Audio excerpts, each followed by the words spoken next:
మనకిచ్చినటువంటి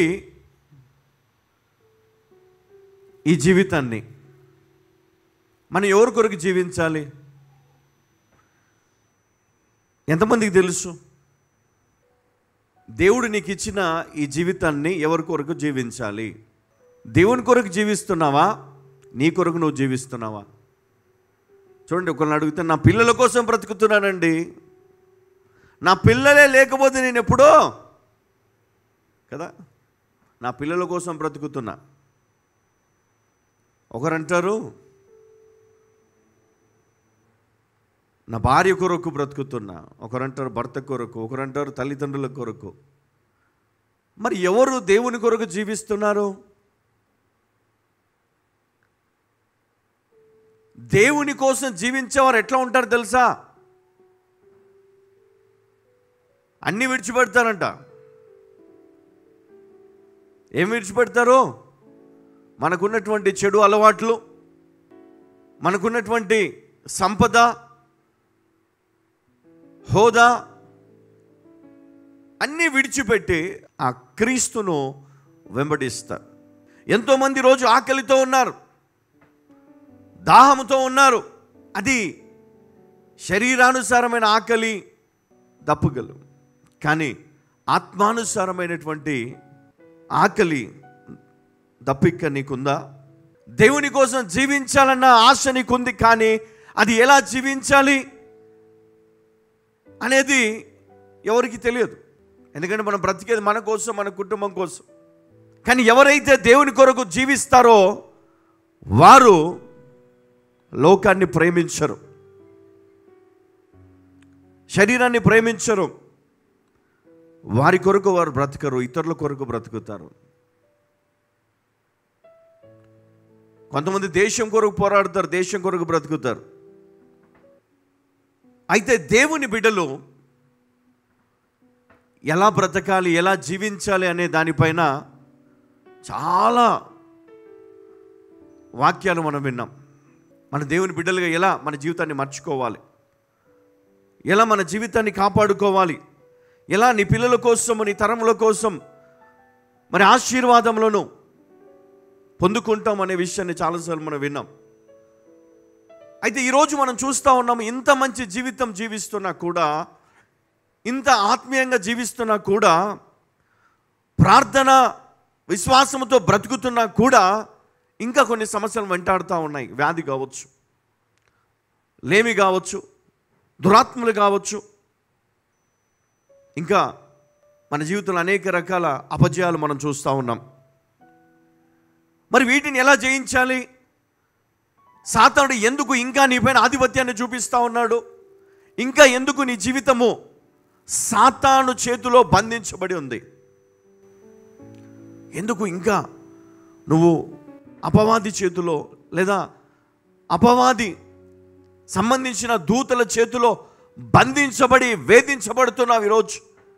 చాలాసార్లు నాకు ఈ ఆలోచన వచ్చినప్పుడు ఏం చేయాలో తెలిసేది కాదు. ప్రార్థన తప్ప, ఉపవాస ప్రార్థనలు తప్ప, వాక్యం చదవడం తప్ప ఇంకా వేరే ఏది కూడా నాకు తెలియదు.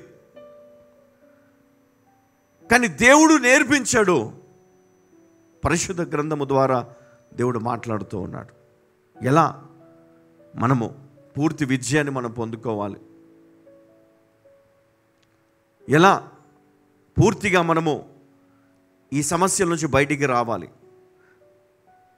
100% విడుదల ఎలా పొందుతాము, ఎలా పొందాలి అనే దానిపైన దేవుడు మనకి చాలా విషయాలు నేర్పించాడు. ఎంతమంది 100% విడుదల కావాలని ఆశపడుతున్నారు? 100% డెలివరెన్స్. వ్యాధి నుంచి కావచ్చు, లేమి నుంచి కావచ్చు, దుష్టాత్మల నుండి కావచ్చు, మంత్రక్రియల నుండి కావచ్చు, నువ్వు ఏ సమస్యలు అయితే నువ్వు ఉన్నావో దానికి ఒక ఫుల్ స్టాప్ అనేది ఎంతమందికి కావాలి?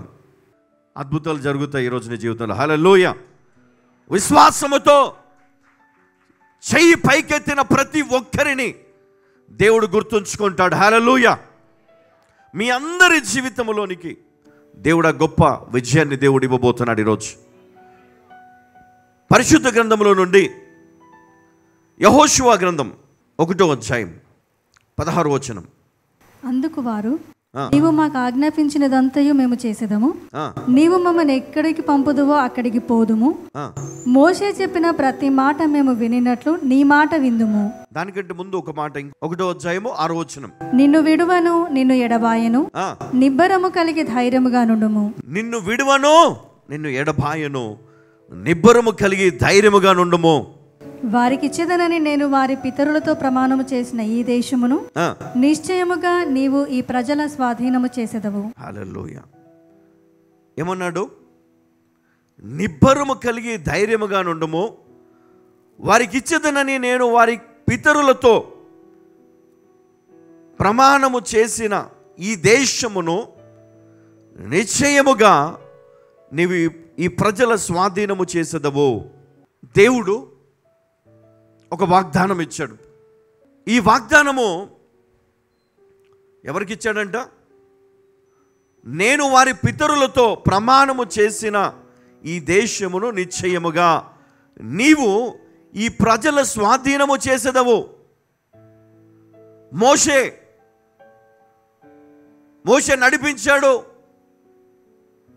చివరి దాకా తీసుకొని వచ్చాడు. ఈ బాధ్యత యెహోషువ చేతికి అప్పగించాడు. దేవుడు యెహోషువని ఎన్నుకున్నాడు. యెహోషువ నాయకత్వములో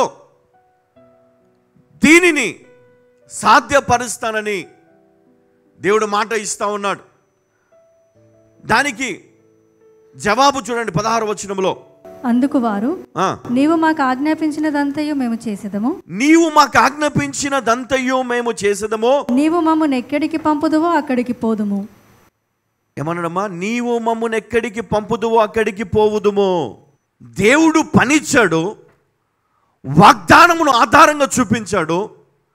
ఆ వాగ్దాన నెరవేర్పును నేను చేస్తాను, నువ్వు ముందుండు, నిబ్బరము కలిగి ఉండు, ధైర్యముగా ఉండు కదా. ధైర్యం చెప్తా ఉన్నాడు ఆయన. దానికి ఆ ప్రజల జవాబు చూడండి. మన జవాబు ఎట్లా ఉండాలంటే, దేవుడు నీకు ఒక పని ఇచ్చాడు, విశ్వాసిగా నీకు ఒక పని ఇచ్చాడు, విశ్వాసముతో నిన్ను ముందుకెళ్ళమన్నాడు. నీ జీవితం ఎట్లా ఉందంటే, కొంత దూరం ప్రయాణము చేసి నీ విశ్వాస యాత్ర ముగించేసావు. ఇంకా చాలా అనుకున్నావు. ఎందుకంటే నీ ఉద్యోగం నీకు వచ్చింది, ఎందుకంటే నీ కుమారుడు పుట్టాడు, ఎందుకంటే నీకు కుమార్తె పుట్టింది, ఎందుకంటే నీకు దేవుడు గర్భఫలం ఇచ్చాడు, ఎందుకంటే నీకు వివాహం జరిగిపోయింది, ఎందుకంటే నీకు ఉద్యోగమో పొందుకున్నావు, ప్రమోషన్ వచ్చింది, ఇంక్రిమెంట్ వచ్చింది, ఎందుకంటే నువ్వు ఇల్లు కట్టుకున్నావు, ఎందుకంటే నువ్వు అనుకున్నది వచ్చేసింది, నువ్వు అనుకున్నది సాధించావు. అక్కడితో ఆగిపోయింది నీ ప్రార్థన, అక్కడితో ఆగిపోయింది నీ విశ్వాస యాత్ర. చాలు, నేను ప్లస్ అయిపోయాను, ఇంకేం కావాలి నాకు? చాలదంట. నీలాంటి విశ్వాసులు కావాల దేవునికి. నీలాంటి విజయము నొందినటువంటి వీరులు దేవునికి కావాల. విశ్వాసములో బలపడాల, విశ్వాసములో ముందుకు వెళ్ళేవారు కావాలి, విశ్వాసముతో దేవుడిచ్చిన పనిని కొనసాగించేవారు కావాలి. కొన్ని కుటుంబాలను నేను చూస్తాను ఏంటంటే, కొంతకాలమే విశ్వాస యాత్ర, కొంతకాలమే ఉజ్జీవము, కొంతకాలమే వారి యొక్క ప్రార్థన అవసరత, తర్వాత వారి అవసరతలు తీరిపోయి వారి జీవితం మారిపోయాక వాళ్ళు ప్రార్థన కాదు కదా, విశ్వాసం కాదు కదా, అన్నీ ఎవరిలాగా ఇజ్రాయేలు ప్రజలు లాగానే వీరి జీవితం కూడా. కానీ యేసుక్రీస్తు మనకు నేర్పించలేదు. క్రీస్తు మనకేమిచ్చాడు అంటే ధైర్యము, విజయమునిచ్చాడు. పరిగెత్తో, ముందుకు అలసిపోవద్దన్నాడు, ముందుకు సాగి వెళ్ళు. కానీ మనము ఇంకా చాలే, ఎవరి కోసం? నేను అనుకున్నది వచ్చేసింది, నేను అనుకున్నది సాధించాను. కొంతమంది జీవితంలో అది ఎప్పటికీ రాదు, అంటే విజయం రాదు, నెమ్మది రాదు, విడుదల రాదు, స్వస్థత రాదు, ఆరోగ్యం రాదు, సమస్యలు అట్లాగే ఉంటాయి. ఎందుకంటే వాళ్ళకి సత్యం తెలియదంట. ఏంటా సత్యము? ఎందుకు ఇంకా దాస్యంలో ఉన్నారు? ఎందుకు ఇంకా ఆ ఊబిలో చిక్కుకొని ఉన్నారు? బయటికి రావచ్చు కదా. ప్రార్థించే విశ్వాసము దేవుడు నీకు ఇచ్చాడు కదా, బయటికి రావచ్చు కదా, రాలేకపోతున్నామండి.